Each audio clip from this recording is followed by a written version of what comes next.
इयत्ता पहिलीपासून नव्या राष्ट्रीय शैक्षणिक धोरणानुसार त्रिभाषा सूत्र राज्यात सुद्धा अवलंबण्याचं शालेय शिक्षण विभागाने ठरवलं आणि तशा प्रकारचा शासन निर्णय जारी केला। त्यानंतर त्याला कडाडून विरोध झाला, मोठं राजकारण झालं आणि या सगळ्या आंदोलनानंतर हा शासन निर्णय शालेय शिक्षण विभाग आणि राज्य सरकारला मागे घ्यावा लागला। त्यानंतर विजयी मेळावे झाले आणि आता या सगळ्या त्रिभाषा सूत्रासंबंधी एक समिती राज्य सरकारने नेमलेली आहे। आधीची समिती नंतर आता एक नवी समिती नेमली आहे, ज्याचे अध्यक्ष डॉक्टर नरेंद्र जाधव आपल्यासोबत आहेत, जे अर्थतज्ञ आहेत, माजी राज्यसभा खासदार आहेत। त्याशिवाय आपण जर बघितलं तर आता जी नवीन समिती नेमलेली आहे त्यामध्ये त्रिभाषा सूत्राचा अभ्यास कसा करायचा, इयत्ता पहिलीपासून हे त्रिभाषा सूत्र असणार का, या सगळ्या संबंधी आता विचार हा सगळा केला जाणार आहे। सर नमस्कार, एबीपी माझामध्ये। नमस्कार। मी जसं म्हटलं की आंदोलनं झाली, कडाडून विरोध झाला, त्यात राजकीय पक्ष आले, मराठी संघटना आल्या आणि त्यानंतर शालेय शिक्षण विभाग राज्य सरकारला हा निर्णय मागे घ्यावा लागला। आता समिती पुन्हा एकदा नव्याने नेमली आहे, त्यात तुम्ही अध्यक्ष आहात। कुठपर्यंत हे काम आलंय, कारण काही दिवसांपूर्वीच ही समिती नेमली आहे। या समितीचं काम सुरू झालेलं आहे, परंतु समितीच्या सगळ्या सदस्यांची नावं, त्याची घोषणा अजून राहिलेली आहे। परंतु माझी अध्यक्षपदी नेमणूक झाल्यानंतर लगेच माझा महाराष्ट्र शासनाच्या शिक्षण विभागाशी संपर्क आहे आणि आमच्या नियमित भेटीगाठी होत असतात। मी माहिती मागवलेली आहे, तयारी सुरू केलेली आहे। आता काही दिवसातच कमिटी जाहीर होईल। मग ठरलंय इतर सदस्य कोण कोण असतील? नाही, ते अजून ठरलेलं आहे, परंतु अजून अनाउन्स त्याची घोषणा करण्यात आलेली नाही। ती मला वाटतं या आठवड्याच्या शेवटापर्यंत व्हायला पाहिजे। मोठं आव्हान आहे, कारण समजून सांगावं लागणार आहे की त्रिभाषा सूत्र हे अवलंबायचं आहे आणि नव्या राष्ट्रीय शैक्षणिक धोरणानुसार ते इयत्ता पहिलीपासून। पण आता खरंच पुन्हा एकदा ती समिती तसाच विचार करणार आहे की पहिलीपासून? नाही, इथे लक्षात घ्या तुम्ही की तुम्ही घटनाक्रम लक्षात घ्या। राष्ट्रीय शैक्षणिक धोरणाला 2020 साली, त्यानंतर 2021 साली डॉक्टर माशेलकर यांच्या अध्यक्षतेखाली समिती नेमण्यात आली आणि फार उत्तम रिपोर्ट त्यांनी लिहिला। परंतु तो रिपोर्ट जो आहे तो सगळ्या शैक्षणिक धोरणाबद्दलचा आहे आणि त्याची महाराष्ट्रात अंमलबजावणी कशी करावी याबद्दलचा तो रिपोर्ट आहे। त्यामध्ये अर्थातच मूळ शैक्षणिक धोरणामध्ये भाषा सूत्राचा विशेष उल्लेख असल्यामुळे त्यांनी त्याबद्दल त्यांचं प्रतिपादन केलेलं आहे। त्यामध्ये त्यांनी असं म्हटलेलं आहे की मराठी तर हवीच, परंतु हिंदी आणि इंग्रजी सुद्धा हवी आणि हिंदी भाषा ही पहिल्या इयत्तेपासून 12वी पर्यंत कंपल्सरी केली पाहिजे। ही 2021 ची गोष्ट। बरोबर।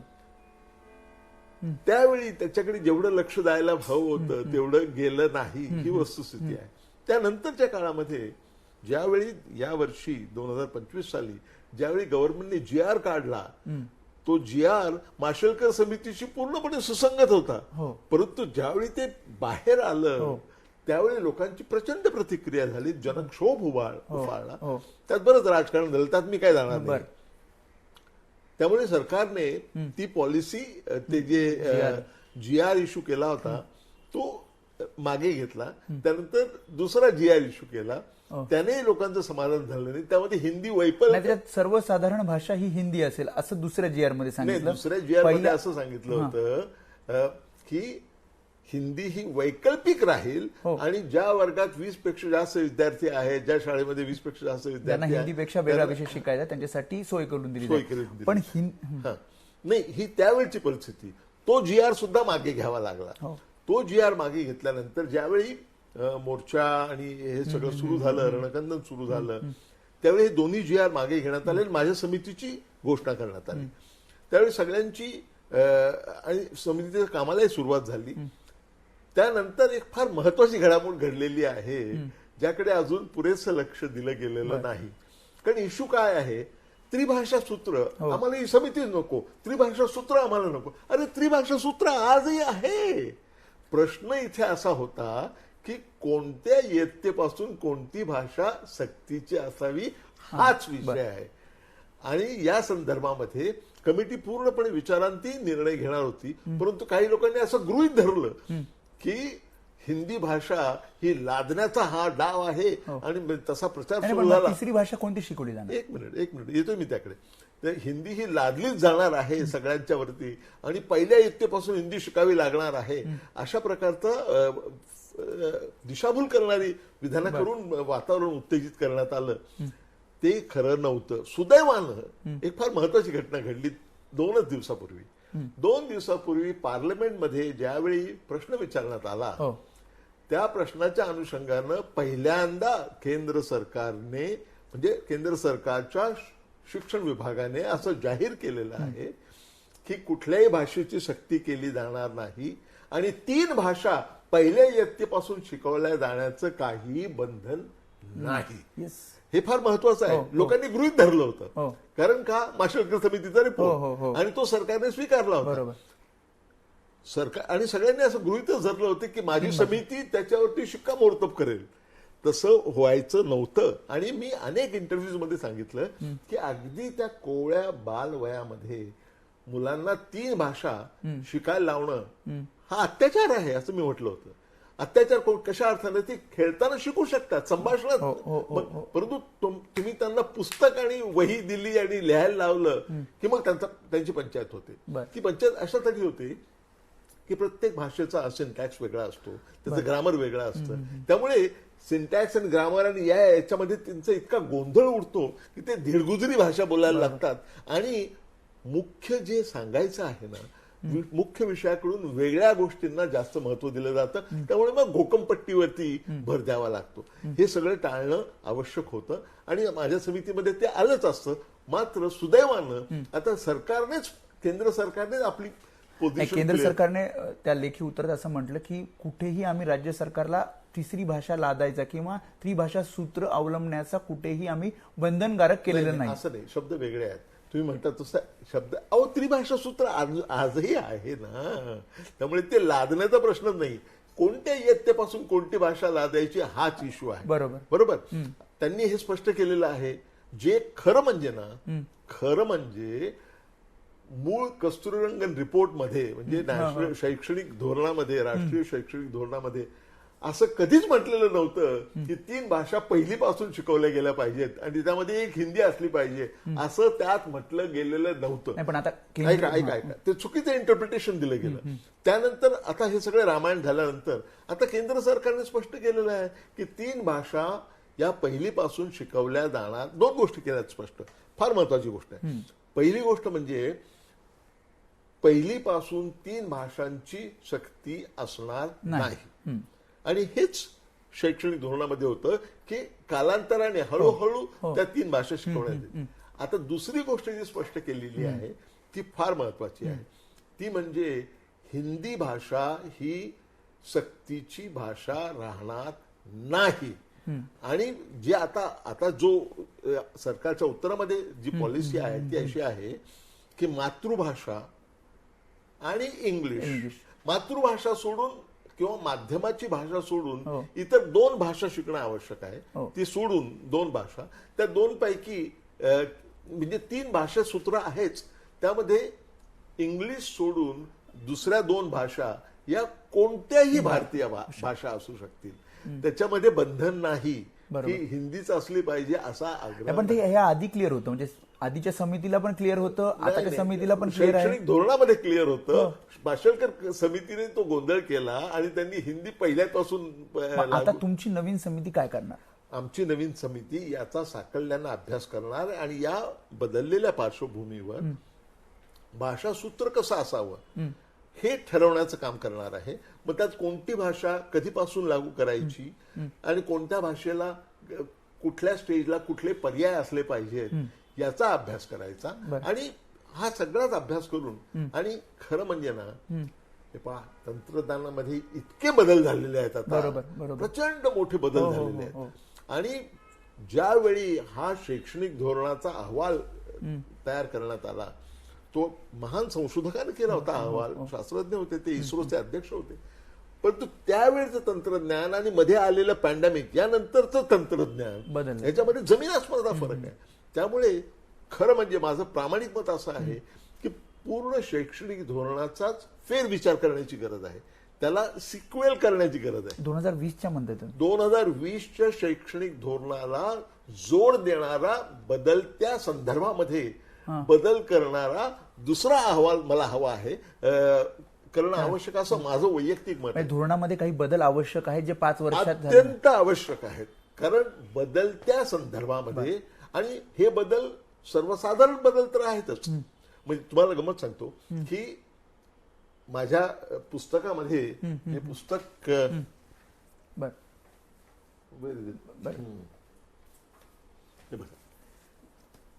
राष्ट्रीय एज्युकेशन नॅशनल शैक्षणिक धोरणाबद्दल पहिलं पुस्तक जे आलं ते हे आलं 2020 साली ते पुस्तक आलं.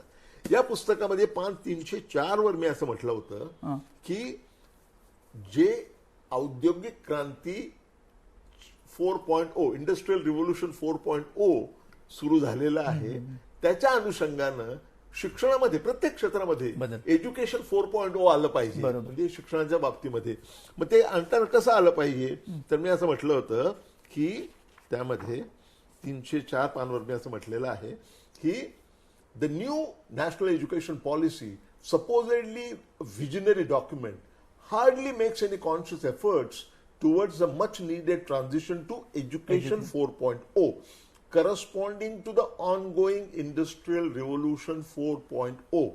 This involves the entire range of new age technology, which includes artificial intelligence, machine learning, data analytics, robotics, blockchain technology, additive manufacturing and Internet of Things. हा पॅरेग्राफ जवळजवळ तसाच्या तसा, आणि हे तुम्ही व्हेरीफाय करू शकता, माननीय वित्तमंत्र्यांनी 2022 किंवा 2023च्या बजेट भाषणामध्ये, अर्थसंकल्पीय भाषणामध्ये हे उद्धृत केलेलं आहे. मला अर्थात क्रेडिट न देता तसं का तसं त्यांना जसं लिहून दिलं होतं, शब्दशः ते केलेलं आहे की हे आपल्याला करण्याची गरज आहे. मुद्दा इथे असा आहे की शैक्षणिक धोरण आलं त्यावेळची परिस्थिती, त्यावेळचं काय म्हणता येईल टेक्नॉलॉजी, तंत्रज्ञान यापेक्षा आता उपलब्ध असलेलं तंत्रज्ञान हे खूप पुढे गेलेलं आहे. त्यामुळे आपल्याला त्या अनुषंगानं त्यामध्ये बदल करावे लागतील.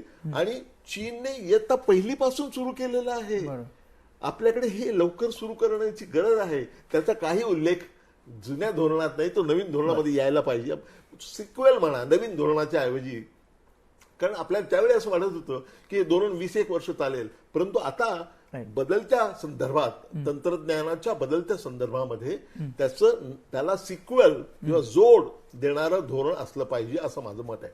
आता आपण भाषांच्याकडे येऊया. नाही, मला तेच विचारायचं, केंद्र सरकारने ज्या प्रकारे स्पष्ट केलं त्यानंतर हे कन्फ्युजन दूर झालंय असं म्हणायचं, कारण अनेक शिक्षक पालक ही मुलाखत बघतायत. कन्फ्युजन दूर झालेलं नाही, सर्वांपर्यंत तो मेसेज पोहोचलेला सुद्धा नाही. सरकारने जे प्रश्नोत्तराच्या तासात जे उत्तर दिलं त्यामध्ये हे सांगितलेलं आहे, वेगळी घोषणा अशी केलेली नाही. त्यामुळे सगळ्यांच्यापर्यंत पोहोचलं असेलच असं नाही. परंतु भाषेच्या संदर्भात सुद्धा या बदलत्या तंत्रज्ञानाचं काय महत्व आहे हे जरा तुम्ही समजून घ्या. हे पहा, एकेकाळी आपल्याला तुम्ही जेवढ्या भाषा शिकाल तेवढं उत्तम असं वाटतं. आता आज मितीला असं झालेलं आहे की तंत्रज्ञानात इतके बदल झालेले आहेत की मराठीमधून स्वाहिलीमध्ये सुद्धा ट्रान्सलेशन 5 मिनिटात करता येऊ शकतं. कोणत्याही भाषेतून कोणत्याही भाषेमध्ये जाता येतं हे. आणि सरकारने ते तंत्रज्ञान विकसित केलेलं आहे, इतरांनी विकसित केलेलं आहे. मुद्दा इथे असा आहे की बदलत्या तंत्रज्ञानाच्या परिप्रेक्षामध्ये आपल्याला आपल्या भाषासूत्राचा सुद्धा पुनर्विचार केला पाहिजे.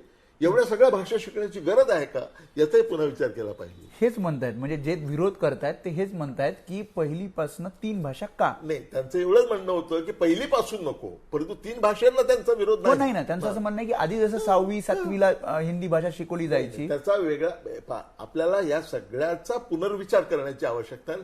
तेच काम नेमकं ही समिती आता करणार आहे. बदलत्या तंत्रज्ञानाच्या परिप्रेक्षामध्ये आणि केंद्र सरकारने स्पष्ट केलेल्या भूमिका लक्षात घेऊन या दोन्हीच्या संदर्भामध्ये भाषासूत्राचं पुनर्लेखन कसं करता येईल याचा पण विचार ही तुमचं समिती तुमचं वैयक्तिक मत काय आहे? नाही, पहिलीपासून वैयक्तिक मात्र मी सांगणार नाही. त्याचं कारण असं आहे, मी काही बाबतीत सांगितलंच आहे की तंत्रज्ञानाचं प्रतिबिंब त्यात पडलं पाहिजे, बरोबर. हे मी सांगितलंच आहे. बरोबर. आणि पूर्वी मी कारण सांगितलं होतं की सगळ्या भाषा एकाच वेळी लादणं हे चूक आहे, हे मी पहिल्यापासून सांगत आलेलो आहे. मग तुमचं म्हणणं आहे की पहिलीपासून एवढ्या सगळ्या भाषा लादणं चुकीचं आहे? असं मी जाहीरपणे म्हटलेलं आहे, आणि इंटरव्ह्यूज मध्ये म्हटलेलं आहे, आणि केंद्र सरकारने आता ते मान्य केलेलं आहे. म्हणजे तुमच्या बोलण्यातला आम्ही जर बिटवीन द लाईन्स काढायचा प्रयत्न केला हा. तर त्रिभाषा सूत्र हे पहिलीपासून नको असं एक ही समिती विचार करेल. अहो, केंद्र सरकारने आदेश दिलेला आहे की पहिलीपासून 3 भाषा सूत्राची गरज नाही. असं असताना आपण का मग करायचं? राज्य सरकारने थोडीशी गडबड केली. नाही, काहीच गडबड केली नाही. तुम्ही हे घटनाक्रम परत एकदा हो ना, मी लक्षात बघितलं घ्या. माशेलकर कमिटीने जो अहवाल दिला. माशेलकर कमिटीने सांगितलं पहिलीपासून हिंदी 12वी पर्यंत लावा, बरं. आणि या वर्षीपासून ते लागू करणार होते. पण हे आंदोलन झाल्यामुळे ते बंद पडलं, आणि आता या सगळ्याचा साकल्यानं पुनर्विचार करण्याची गरज आहे. त्यासाठीच समिती आहे. बरं, ज्या मराठी मला माझ्या रिपोर्टचा कंटेंट काय असेल त्याबद्दल बोलायचं नाहीये, ओके. मला प्रोसेस बद्दल बोलायचंय.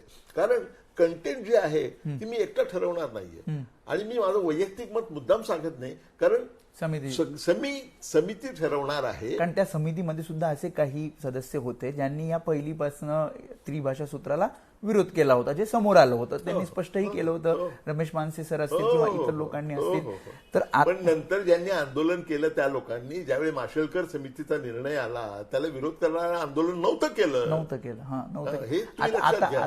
आता अजून एक प्रश्न, ही जी ह्या ज्या संघटना आहेत त्या म्हणतात की नरेंद्र जाधव हे अध्यक्ष नको. त्यांचं कारण असं म्हणणं आहे की अर्थतज्ञ ते आहेत, आम्हाला एक शालेय शिक्षणामधला एक्सपर्ट हवाय. पण ते हा मुद्दा जुना झालेला आहे. हे पहा, कित्येक वेळा काय असतं, झोपेचं सोंग घेतलंय असतं ना, त्याला उठवता येत नाही. मी शिक्षण तज्ञ नाही असं म्हणणं एकतर वेडेपणाचं आहे किंवा अज्ञानमूलक आहे. आता पहा, मी 5 विद्यापीठांमध्ये व्हिजिटिंग प्रोफेसर होतो, अशोका धरून 5 विद्यापीठात. पुणे विद्यापीठाचा मी कुलगुरू होतो, आणि त्याहीपेक्षा महत्वाचं म्हणजे राष्ट्रीय नियोजन आयोगाचा मी सदस्य होतो. आणि तिथे माझी प्रमुख जबाबदारी काय होती? शिक्षण ही माझी प्रमुख जबाबदारी होती. आणि ते शिक्षण फक्त उच्च शिक्षण नाही, प्राथमिक शिक्षण, माध्यमिक शिक्षण, उच्च शिक्षण, तंत्र शिक्षण, पूर्ण भारतभर नियोजन करण्याचं काम, ती जबाबदारी माझ्यावर होती. असं असताना तुम्ही कसं म्हणू शकता की बाल शिक्षणाचा ज्यांना अनुभव नाहीये? आणि तुम्हाला सांगतो की अनेक योजना सरकारच्या, आता त्या तपशिलात जायचं काही कारण नाही, परंतु अनेक योजना या माझ्या पुढाकाराने चालू झालेल्या आहेत. रुसा ही जी आहे, राष्ट्रीय उच्चतर शिक्षा अभियान, ज्याचं नवीन नाव आता PM उषा करण्यात आलेलं आहे, ही योजना माझ्या पुढाकाराने तयार झाली, आणि ती आता खूप मोठ्या प्रमाणावर राज्यांना सहाय्य करते आहे. त्यामुळे मुद्दा काय आहे, मी शिक्षण तज्ञ नाही असं म्हणणं हे अज्ञानमूलक आहे किंवा मुद्दाम वेळ मागून पेडगावला गेल्यासारखं आहे. पण समितीमध्ये काही असेच तज्ञ असतील जी तयार केली जाते? हा प्रश्न तुम्ही मुख्यमंत्र्यांना विचारावा. पण मुख्यमंत्री असं म्हणाले की इयत्ता पहिलीपासून त्रिभाषा सूत्र असेल. आठवड्याभरापूर्वी त्यांनी एक मुलाखत, केंद्र सरकारने स्पष्टच केलेलं आहे ना. नाही, मुख्यमंत्री ते तुम्ही त्यांनाच विचारा. माझ्या कल्पनेप्रमाणे मुख्यमंत्री असे म्हणाले की त्रिभाषा सूत्र हे लागू होणार म्हणजे होणारच. याचा अर्थ पहिलीपासून लागू होणार असा होतो का? हा निष्कर्ष तुम्ही काढलेला आहे.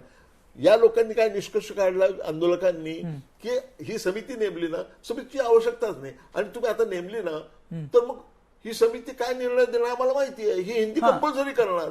म्हणजे माझ्या मनात जे नाही, जे समितीने अजून ठरवलं नाही, समितीची नावही जाहीर झाली नाहीत, आणि यांना अंतर्ज्ञानानं ते कळलं, आणि म्हणून त्यांनी आंदोलन सुरू केलं. हा सगळा राजकीय बनाव तुम्हाला दिसत नाही का? बरोबर. किती स्पष्ट, धडधडीत स्पष्ट गोष्ट आहे. पण या सगळ्या राजकारणामध्ये विद्यार्थ्यांचं नुकसान होऊ नये, विद्यार्थ्यांचं हित लक्षात घेतलं जावं, हे अध्यक्ष म्हणून तुम्ही नक्कीच बघाल. पण 100% या समितीचा उद्देश हा जास्तीत जास्त विद्यार्थ्यांना त्यांच्या आयुष्यामध्ये उभं राहण्यासाठी जास्तीत जास्त मदत होईल अशा प्रकारचं भाषासूत्र शालेय शिक्षणामध्ये आणणं हे या समितीचं ध्येय आहे. आणि मी ते अत्यंत निपक्षपातीपणे, अत्यंत प्रामाणिकपणे, कुठल्याही दडपणाला बळी न पडता मी ते मांडणार आहे. नाही, पण तिसरीपासून अजून एक प्रश्न आहे माझा की तिसरीपासनं लेखी स्वरूपात किंवा पुस्तक असणार त्याचा विचार होईल, त्याचा अजून इतक्या लवकर काय सांगणार.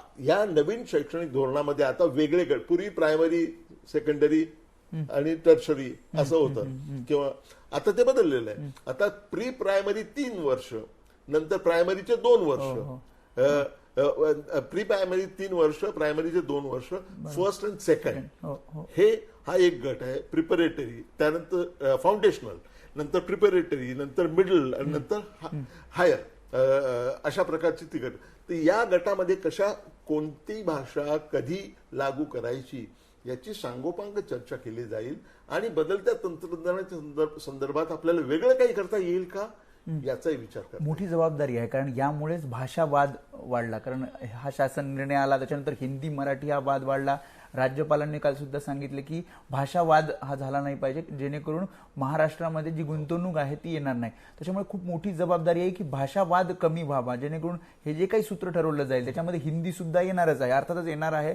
ती पहिलीला येईल, तिसरीला येईल किंवा पाचवीला. ती कंपल्सरी येईल असं तुम्ही का बरं गृहीत धरता? नाही येणार म्हणजे नाही असेल ना, परंतु ती कंपल्सरी असेल असं तुम्ही का बरं गृहीत धरता? पहिलीला असेल, तिसरीला असेल, पाचवीला असेल, कंपल्सरी नसणार असं तुमचं म्हणणं आहे? माझं असं म्हणणं आहे की तुम्ही गृहीत काहीच धरू नका. तोच फॉर्म्युला आम्ही काढणार आहोत. तुम्ही काहीच गृहीत धरू नका. बरं, जो फॉर्म्युला केंद्र सरकारची जी पॉलिसी आहे की 3 भाषा शिकवण्यात येतील, माध्यमिक शिक्षण संपेपर्यंत 3 भाषा शिकवण्यात येतील, त्यामध्ये 2 भाषा या भारतीय भाषा असतील, हे बंधन मी पाळणार आहे. आता त्या कोणत्या ठेवायच्या याच्याबद्दल चर्चा करता येऊ शकेल. बंधन हे असणार नाही. शेवटचा प्रश्न, खूप मोठं आव्हान आहे, कारण एकीकडे आंदोलक आहेत, एकीकडे संघटना आहेत, एकीकडे विद्यार्थी, पालक. तुम्ही एवढंच लक्षात घ्या की हा वाद जो आहे हा वाद निर्माण केला गेला आणि म्हणजे तिथे खूप चांगलं काम करणारे लोक आहेत हे मला माहिती आहे, परंतु आपल्या वैयक्तिक स्वार्थापोटी करणारे बरेच लोक मला माहिती आहेत. त्यामुळे जे घडलेची नाही ते घेऊन धरणं धरायचं, सगळ्यांना बोलवायचं, हे काय प्रकार आहे? आणि याचा येऊ घातलेल्या मुंबई महानगरपालिकेच्या निवडणुकीशी संबंध नाही असं कोणी म्हणू शकेल का? तुम्ही टायमिंग पण लक्षात घ्या. हो, मला असं वाटतं की हे मला असं वाटतं हे सगळ्यांना माहिती आहे. Common sense. त्यामुळे राज्यपाल महोदयांनी जे म्हटलं की भाषिक वाद जास्त उफाळून येता कामा नये, कारण त्याचा महाराष्ट्रात होणाऱ्या गुंतवणुकीवर परिणाम होऊ शकेल. हे बाहेरच्या राज्यामध्ये अजूनही तसं नाही, तिकडे वाद आहेतच की आम्ही सगळ्या बाहेरच्या राज्यामध्ये सुद्धा त्रिभाषा सूत्र कुठे लागू झाला असा प्रश्न विचारला जातो. आम्ही समिती हा अभ्यास करणार ना. समिती काय अभ्यास करणार? जो फॉर्म्युला तयार करायचा त्यासाठी पूर्वतयारी म्हणून ती सगळी तयारी सुरू झालेली आहे. सगळ्या राज्यांमध्ये त्रिभाषा सूत्र कसं लागू केलेलं आहे याचा पहिल्यांदा अभ्यास करणार एका बाजूला. म्हणजे आता उदाहरणार्थ उत्तर प्रदेशमध्ये तिसरी भाषा कोणती आहे? कोणती आहे? म्हणजे हिंदी इंग्रजी शिवाय तिसरी भाषा तिसरी कोणती हा प्रश्न विचारला जाऊ शकतो. साऊथमध्ये विचारला जाऊ शकतो, परंतु साऊथमध्ये तर विरोधच आहे त्याला. एक्झॅक्टली. तर सगळ्या राज्यांनी त्रिभाषा सूत्र कसं लागू केलेलं आहे त्याचा अभ्यास करणार, पहिली गोष्ट. दुसरी गोष्ट, आपल्याकडे सुद्धा वेगवेगळ्या प्रकारच्या शाळा आहेत. म्हणजे सरकारी शाळामध्ये सरकारी शाळा, विना अनुदानित, अनुदानित शाळा, नंतर वेगवेगळे बोर्ड आहेत, सीबीएसई, आयसीएससी. सीबीएसई तर म्हणते 6वी पासून आम्ही म्हणून त्यांना सीबीएसई, आयसीएससी, नंतर आयबी.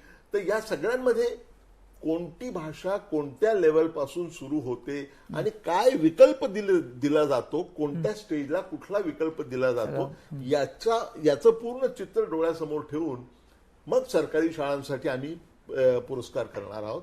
आणि त्यानंतर आपल्याला या बाकीच्या ठिकाणी सुद्धा काय एकसूत्रता आणता येईल का याच्या सुद्धा संदर्भामध्ये समितीला विचार. विरोधक म्हणते उशिरा सुचलेलं शहाणपण आहे, म्हणजे राज्य सरकार. मी तर म्हणेन त्यांना उशिरा जाग आलेली. 21 साली ज्यावेळी रिपोर्ट आला माशेलकरांचा त्यावेळी ते कुठे होते?